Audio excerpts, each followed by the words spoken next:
A working microphone. Oh,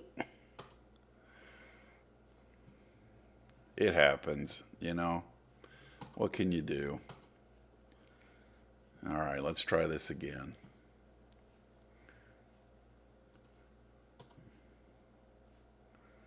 Okay. You gotta love technology. All it takes is one little thing to go goof. But that's all right. I kind of wanted to read that one over anyway. Oh, heck. All right. So if you're just joining, I read an entire chapter with an unworking microphone, which is awesome. So here we are. Tommy and Tuppence are getting together after she had just met Mr. Whittington, and they are figuring out what to make of it all. And she's got 50 pounds worth of money, which was a lot, I'm sure, back then. But they're in the midst of trying to get to their adventure. And for background, Mr. Whittington got upset when she used the fake name Jane Finn to describe herself. And he got extraordinarily upset. But that was something she came up with because that was a name that Tommy had overheard early in the day and put in her head. So it's all going to kind of come together, hopefully. So, The Secret Adversary, Chapter 3, by Agatha Christie, A Setback. And then after the video is up, there will be a link where you can donate to Everyday Action if you got an extra buck or two. You know, feel free to give. It helps get all the food from film, movie, and TV sets, commercial sets into the hands of the needy. It's a shame when you see that beautiful food go to waste. And when I say beautiful food, I mean it. I mean, as an actor, there's always this temptation to just steal the entire craft services tray. Take it home with you. All right. Chapter 3, A Setback. The moment was not quite so triumphant as it ought to have been. To begin with, the resources of Tommy's pockets were somewhat limited. In the end, the fare was managed, the lady recollecting a plebeian 2 pence, and the driver still holding the various assortment of coins in his hand. Oh, I gotta sneeze. Achoo! Said Tommy. Sorry. And the driver, still holding the varied assortment of coins in his hand, was prevailed upon to move on, which he did after one last hoarse demand as to what the gentleman thought he was giving him. "I think you've given him too much, Tommy," said Tuppence innocently. "I fancy he wants to give some of it back." It was possibly this remark which induced the driver to move away. "Well," said Mr. Beresford, at length able to relieve his feelings, "what the dickens did you want to take a taxi for?" "I was afraid I might be late and keep you waiting," said Tuppence gently. "Afraid you might be late. Oh, Lord, I give it up," said Tommy. "And really and truly," continued Tuppence, opening her eyes very wide, "I haven't got anything smaller than a 5-pound note." "Well, you did that part of it very well, old bean, but all the same the fellow wasn't taken in. Not for a moment." "No," said Tuppence thoughtfully. "He didn't believe it. That's the curious part about speaking the truth. No one does believe it. I found that out this morning. Now let's go to lunch. How about the Savoy?"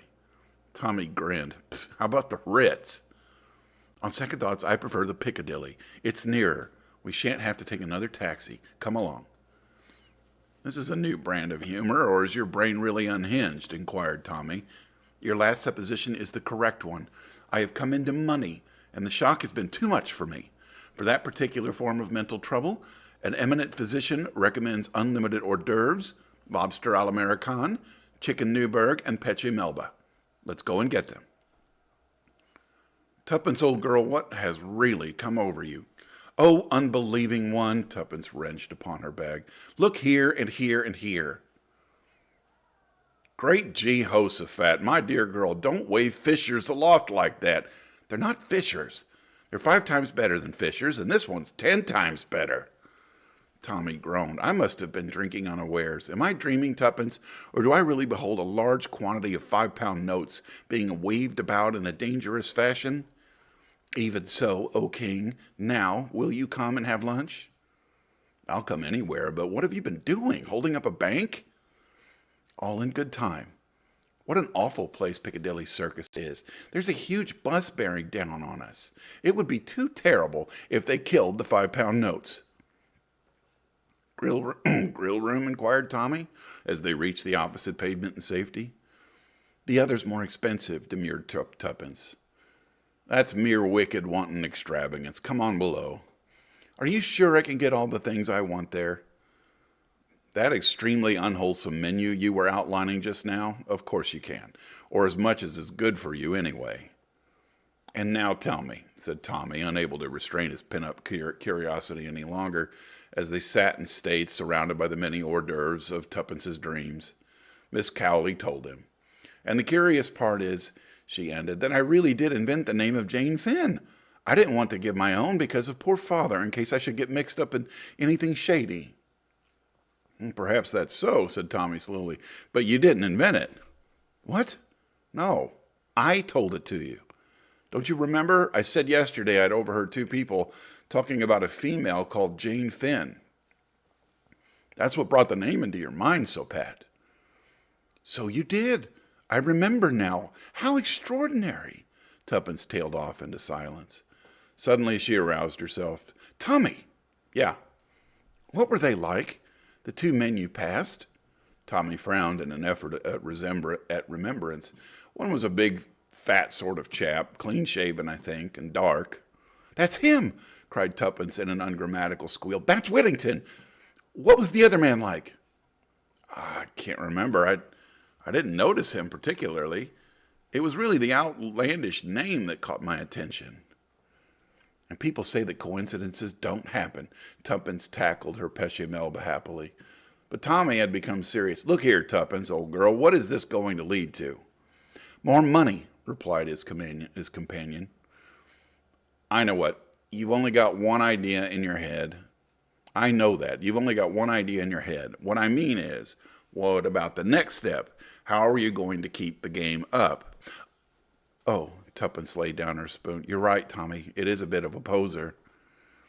After all, you can't bluff him forever. You're sure to slip up sooner or later. And anyway, I'm not at all sure that it isn't actionable. Blackmail, Nonsense. Blackmail is saying you'll tell unless you're given money. Now, there's nothing I could tell because I don't really know anything. Said Tommy doubtfully. Well, anyway, what are we going to do?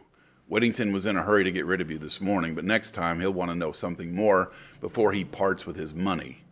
He'll want to know how much you know and where you got your information from and a lot of other things you can't cope with. What are you going to do about it? Tuppence frowned severely. We must think. Order some Turkish coffee, Tommy. Stimulating to the brain. Oh dear, what a lot I have eaten. You have made rather a hog of yourself. So have I, for that matter, but I flatter myself that my choices of dishes were much more judicious than yours. 2 coffees. This was to the waiter. 1 Turkish, 1 French. Tuppence sipped her coffee with a deeply reflective air and snubbed Tommy when he spoke to her. Be quiet, I'm thinking. Shades of Pelmanism, said Tommy, and relapsed into silence. There, said Tuppence at last. I've got a plan. Obviously, what we've got to do is find out more about it all. Tommy applauded like a jerk. Don't jeer. We can only find out through Whittington. We must discover where he lives, what he does. Sleuth him, in fact. Now, I can't do it because he knows me, but he only saw you for a minute or two in Lyons. There's lions? He's not much likely to recognize you. After all, one young man is much like another. I repudiate that remark utterly. I'm sure my pleasing features and distinguished appearance would single me out from any crowd. My plan is this, Tuppence went on calmly. I'll go alone tomorrow. I'll put him off again like I did today. It doesn't matter if I don't get any more money at once. £50 ought to last us a few days. Or even longer. You'll hang out outside. When I come out, I shan't speak to you in case he's watching, but I'll take up my stand somewhere near, and when he comes out of the building, I'll drop a handkerchief or something, and off you go. Off I go where? Follow him, of course, silly. What do you think of the idea?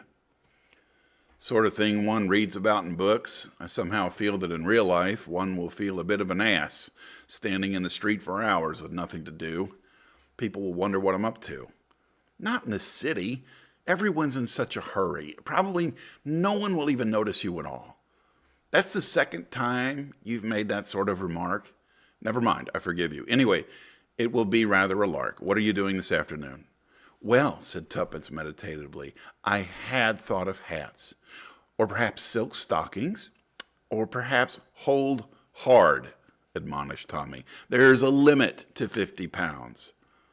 But let's do dinner and a show tonight at all events. Rather. The day passed pleasantly, the evening even more so. 2 of the 5-pound notes were now irretrievably dead.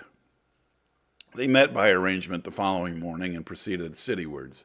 Tommy remained on the opposite side of the road while Tuppence plunged into the building. Tommy strolled slowly down into the end of the street, then back again. Just as he came abreast of the building, Tuppence darted across the road. Tommy! Yeah, what's up? The place is shut. I can't make anyone hear. That's odd. Isn't it? Come up with me and let's try again. Tommy followed her, and as they passed the 3rd floor, landing a young clerk came out of an office. He hesitated a moment, then addressed himself to Tuppence. Yeah, were you wanting the Estonia glassware? Yes, please. That's closed down since yesterday afternoon. Company being wound up, they say. Not that I've ever heard of it myself, but anyway, the office is to let. Thank you, faltered Tuppence. I suppose you don't know Mr. Whittington's address. Afraid I don't. They left rather suddenly. Thank you very much, said Tommy. Come on, Tuppence. They descended to the street again, where they gazed at one another blankly. Well, that's torn it, said Tommy at length. And I never suspected it, wailed Tuppence. Cheer up, old thing. It can't be helped.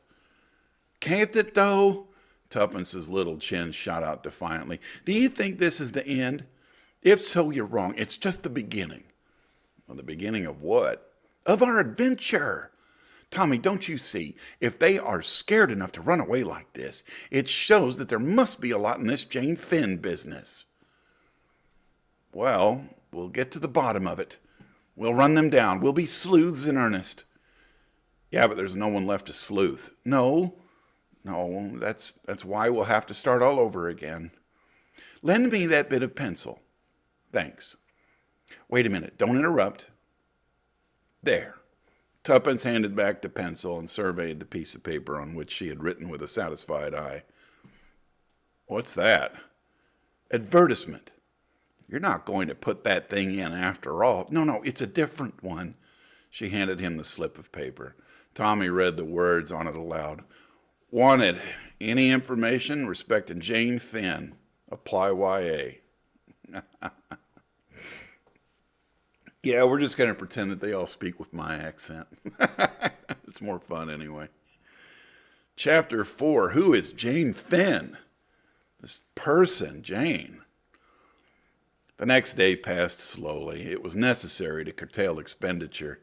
Carefully husbanded 40 pounds will last a long time. Luckily, the weather was fine, and walking is cheap, dictated Tuppence.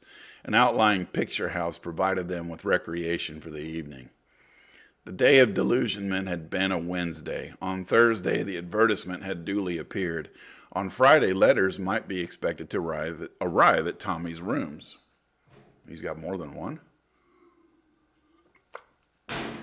He had been bound by an honorable promise not to open any such letters if they did arrive, but to repair to the National Gallery, where his colleague would meet him at 10 o'clock. Tuppence was first at the rendezvous. She ensconced herself on a red velvet seat and gazed at the Turners with unseeing eyes until she saw the familiar figure enter the room. Well, returned Mr. Beresford provokingly, which is your favorite picture? Don't be a wretch. Aren't there any answers? Tommy shook his head with a deep and somewhat overacted melancholy. I don't want to disappoint you, old thing, by telling you you're right off. It's too bad. Good money wasted. He sighed. Still, there it is. The advertisement has appeared, and there are only 2 answers. Tommy, you devil! Almost screamed Tuppence. Give them to me. How could you be so mean? Your language, Tuppence, your language. They're very particular at the National Gallery. Government show, you know. And do remember, as I have pointed out to you before, that, as a clergyman's daughter, I ought to be on stage, finished Tuppence with a snap. That is not what I intended to say, but if you are sure that you have enjoyed to the full the reaction of joy after despair with which I have kindly provided you free of charge, let us get down to our mail, as the saying goes. Tuppence snatched the 2 precious envelopes from him unceremoniously and scrutinized them carefully. Thick paper for this one. It looks rich.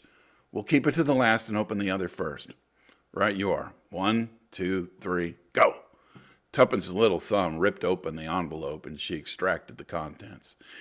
Dear sir, referring to your advertisement in this morning's paper, I may be able to be of some use to you. Perhaps you could call and see me at the above address at 11 o'clock tomorrow morning. Yours truly, A. Carter, 27 Carshalton Gardens, said Tuppence, referring to the address. That's Gloucester roadway. Plenty of time to get there if we tube. The following, said Tommy, is the plan of campaign. It is my turn to assume the offensive. Ushered into the presence of Mr. Carter, he and I wish each other good morning, as is customary. He then says, please take a seat, to which I reply promptly and significantly, Edward Whittington.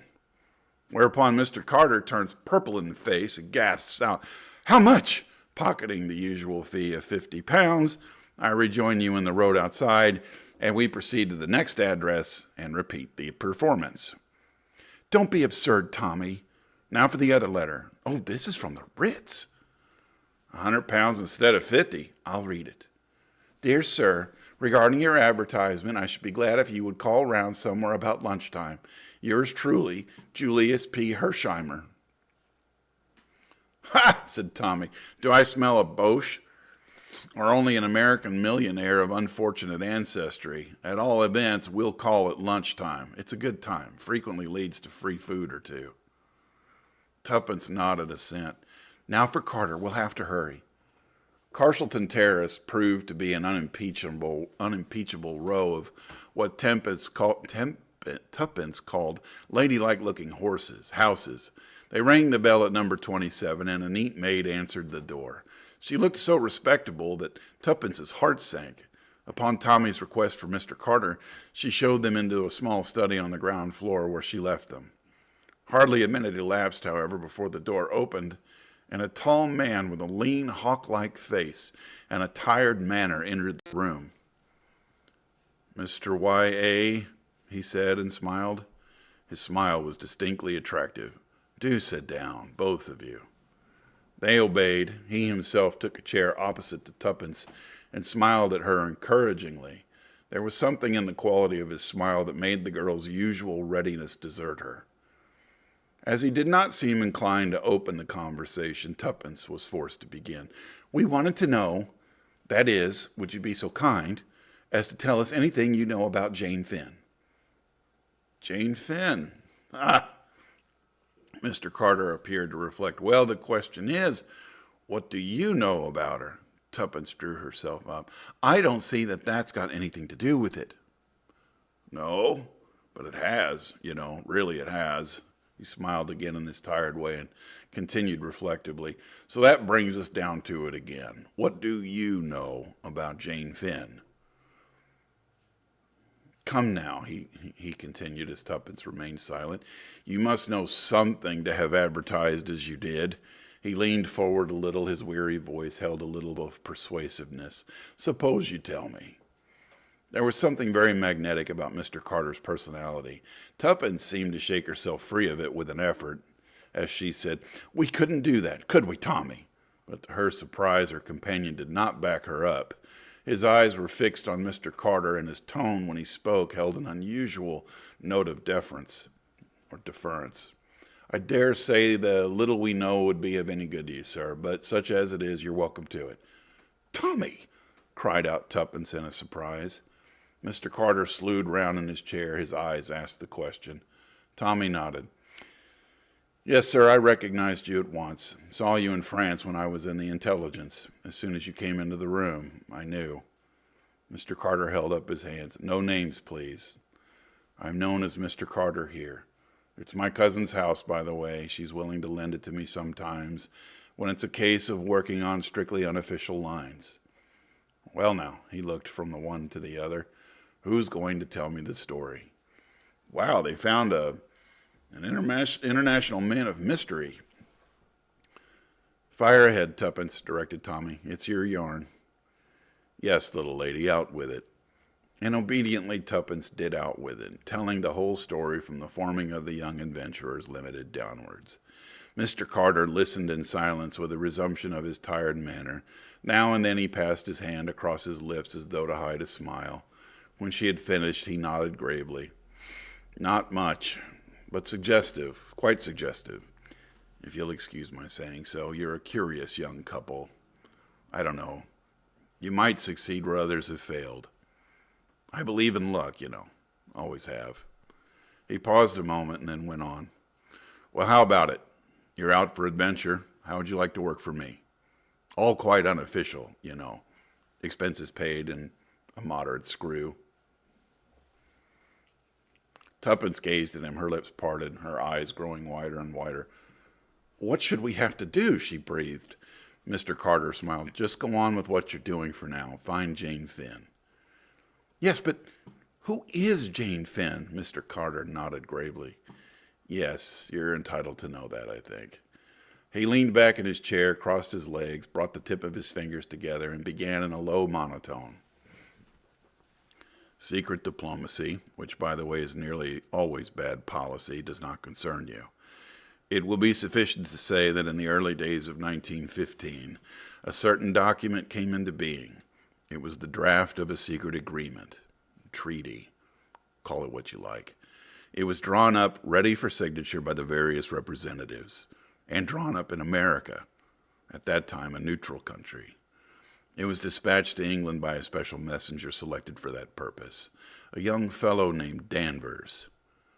It was hoped that the whole affair had been kept so secret that nothing would have been leaked out. That kind of hope is usually disappointed.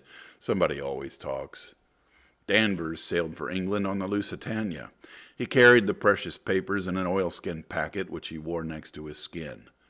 It was on that particular voyage that the Lusitania was torpedoed and sunk. Danvers was among the list of those missing. Eventually his body was washed ashore and identified beyond any possible doubt, but the oilskin packet was missing. The question was, had it been taken from him, or had he himself passed it on into another's keeping? There were a few incidents that strengthened the possibility of the latter theory. After the torpedo struck the ship, in the few moments during the launching of the boats, Danvers was seen speaking to a young American girl. No one actually saw him pass anything to her, but he might have done so. It seems to me quite likely that he entrusted the papers to this girl, believing that she, as a woman, had a greater chance of bringing them safely to shore. But if so, where was the girl, and what had she done with the papers? By later advice from America, it seemed likely that Danvers had been closely shadowed on the way over. Was this girl in league with his enemies, or had she in turn been shadowed and either tricked or forced into handing over the precious packet? We set to work to trace her out. It proved unexpectedly difficult. Her name was Jane Finn, and it duly appeared among the list of survivors, but the girl herself seems to have vanished completely. Inquiries into her antecedents didn't help us too much, did little to help us.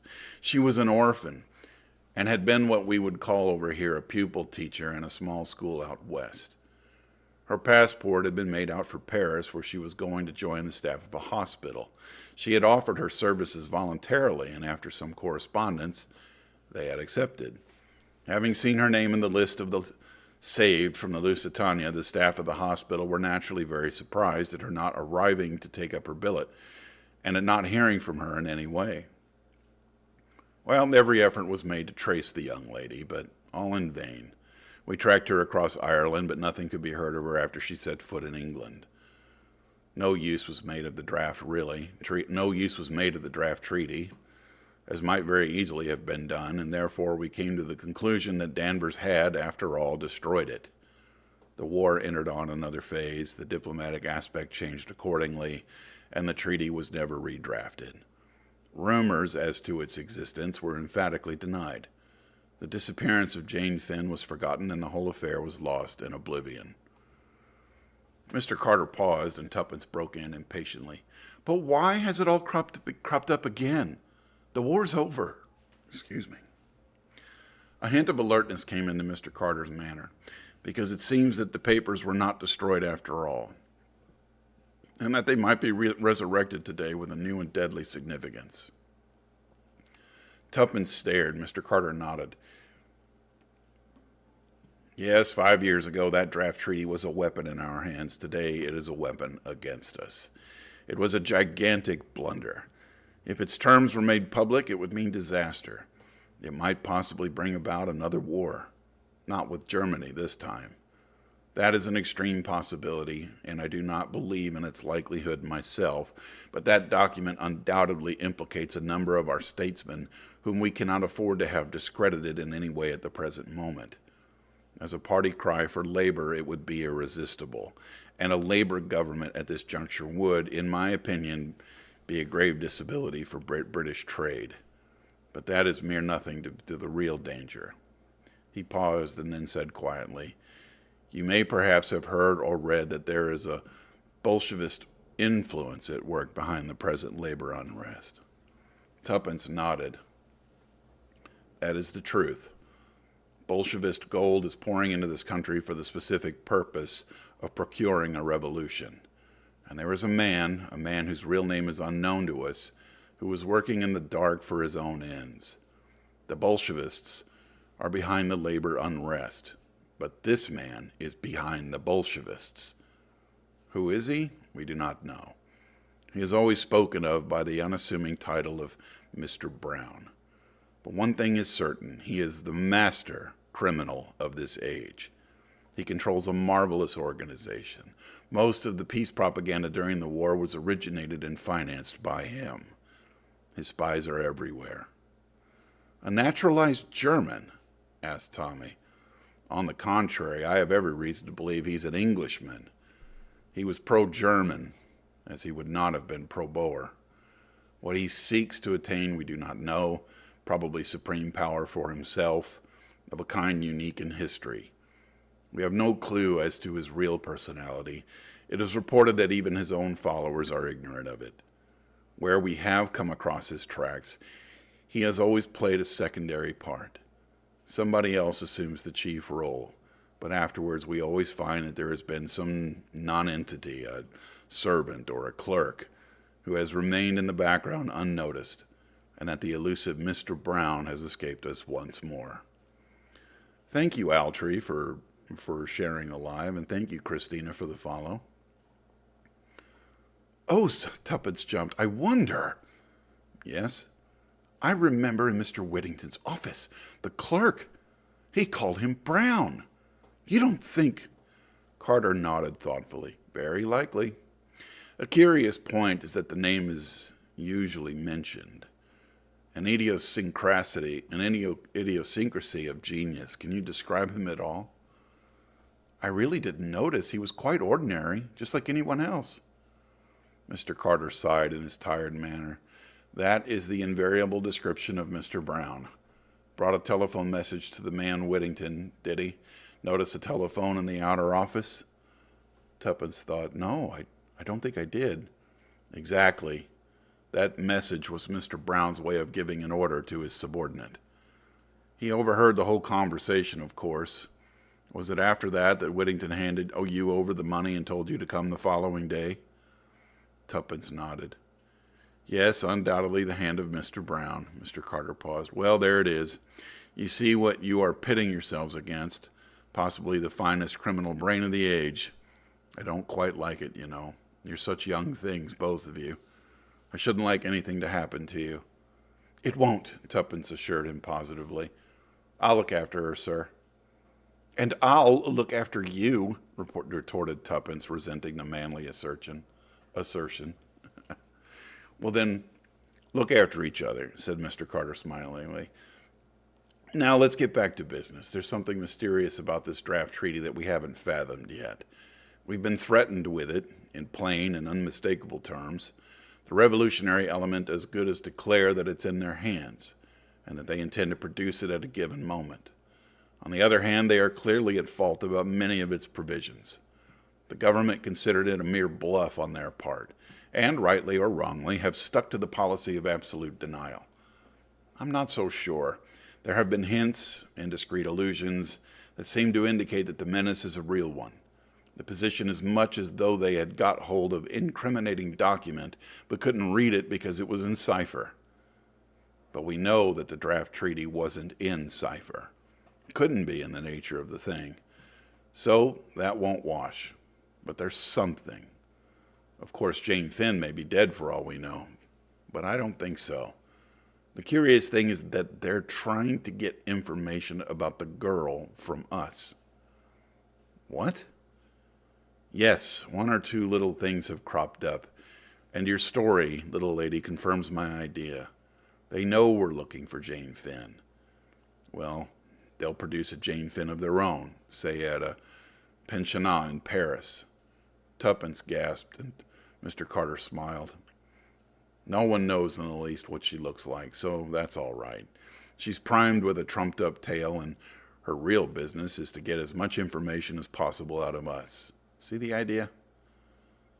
Then you think, Tuppence paused to grasp the supposition fully, that it was as Jane Finn that they wanted me to go to Paris? Mr. Carter smiled more wearily than ever. I believe in coincidences, you know, he said. Ha! So they walked right into an international treaty plot. Oh, man. Well, so far, I really like this story. I think that Tommy cracks me up. And I kind of wonder if they ever, if they've ever made a movie out of this. I wonder how they would cast it. But anyway, we will continue tomorrow with Chapter 5, Mr. Julius P. Hersheimer. And I'm going to put this video that we just made up on Instagram here in a few minutes. And there'll be a donate button there for everyday action. You can spare $1 or $2 or $100. That'd be great. It takes the food from movie, TV, and commercial sets and gets it into the hands of the needy. A lot of that food has been historically wasted. And it's incredible food.